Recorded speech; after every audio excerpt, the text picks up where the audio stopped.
Hey guys, it's Cameron from Anime Chat Reviews, and today I'll be reviewing Deadman Wonderland. I hope you enjoy. Have you ever cut yourself on something and watched the blood drip down your hand and thought to yourself, you know what would be cool if I could harden this blood and attack people with it?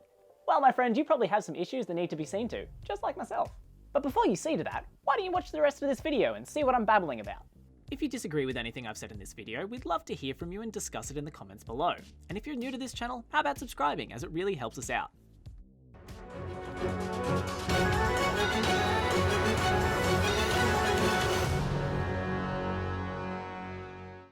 Deadman Wonderland is a gigantic theme park-like facility in Japan that is the only privately owned prison.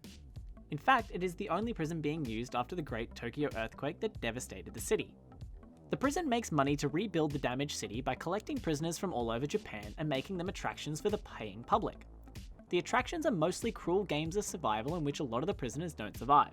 You know when anime is going to be a graphic one? When the main characters use their own blood as weapons.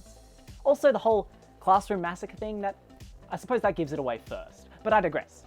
This anime had me intrigued as to who the Red Man was and why the main character was framed.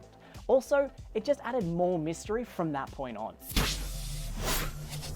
The plot of this anime is a unique one and doesn't suffer from any pacing issues. It throws you right into the bloody mess of things pretty early on. This brings in the mystery of the anime, as it is not overly explained how the prisoners have their powers or what the real purpose of the prison is. The mystery is what really kept me watching. Well, actually, nothing about this anime is answered fully, because there's only one season that's been put on permanent hiatus, which is really disappointing because I need to know who that Red Man actually is.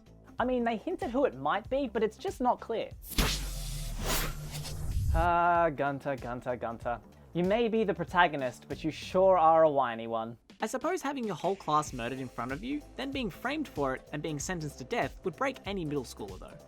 Then being forced to fight for other people's amusements with nothing but your blood, that would probably also do it. Probably not Shiro though. She wouldn't break because of that. Shiro's another main character, but she's a strange one. Even though she lives in the prison, she doesn't actually have a prison number. She is very childish and seems to be rather innocent to what's going on around her. There are a few other main characters as well that get introduced, but overall their interactions with Ganta are either fighting him or keeping him imprisoned, with a few befriending him and trying to help him escape. Most of the other characters we meet are well developed and explored throughout the series. The animation is pretty typical for the year that it came out, with most of the character designs working well for the dark themes.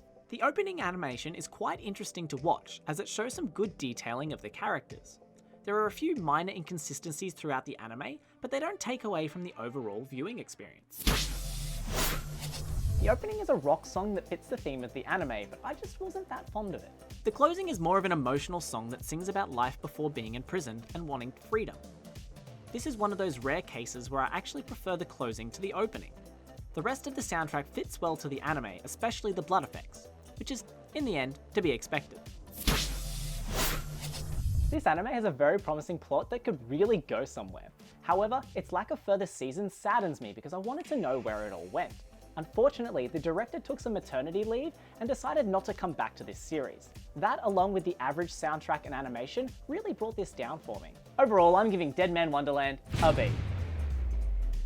If you are desperate to find out what happens to Gunter and his band of merry men, the manga is out there for you to finish the story and find out who the Red Man really is. Thanks for watching the video. I do hope you enjoyed it, and I would be honoured if you liked the video and subscribe to our channel, as it really helps us out.